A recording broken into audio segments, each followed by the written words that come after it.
Hey everyone, and welcome back to the channel. Today we're breaking down a beautiful short film called The Pier. It's a story about friendship, vulnerability, and that awkward, wonderful space between being just friends and something more. We'll look at how the filmmakers use simple actions and dialogue to tell a really powerful story about male affection and connection. So let's set the scene.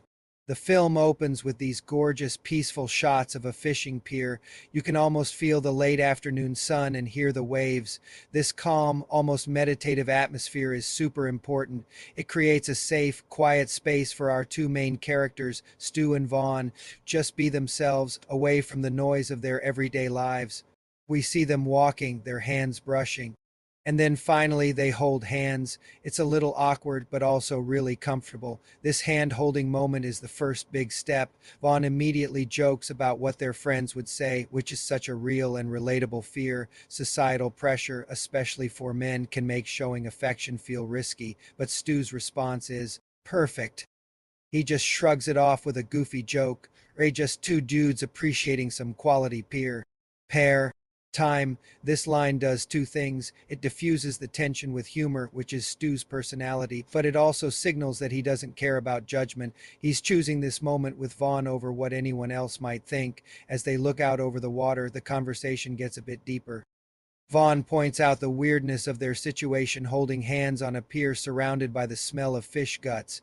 It's not your typical movie romance scene, and that's the point. It's real. Stu again leans into the humor, calling it romance, but then he drops the sarcasm for a second. He says, "I'm glad we're here with everything that's gone on. This is nice." This one line hints at a shared history, maybe some struggles they've faced together. It makes their connection feel so much more earned. This isn't just a random moment. It's a moment of peace they both desperately need together. And then comes the twist. Just when things are getting sincere, Stu's playful side comes out. He asks Vaughn if he trusts him, and then, with a gentle nudge, pushes him into the water. It's a shocking moment, but it's crucial to see that it's playful and safe. Vaughn comes up sputtering but laughing. This scene is brilliant because it tests the boundaries of their relationship. Can they be vulnerable and sincere but also goofy and chaotic? Can their bond withstand a little bit of playful disruption? The answer is a definite yes. Vaughn's reaction is key. He's annoyed, but he's also laughing, and his revenge is even better. He tricks Stu into helping him up and then yanks him in too. Now they're both soaked, both laughing. The prank doesn't break them apart. It actually brings them closer. It's like a baptism, washing away any remaining awkwardness. They've passed the test. They can be soft and they can be silly. My favorite scene is the aftermath. They're sitting on the edge of the pier, dripping wet, and there's this quiet understanding between them. Vaughn asks, "You ever think maybe we're just two idiots in a big weird world?"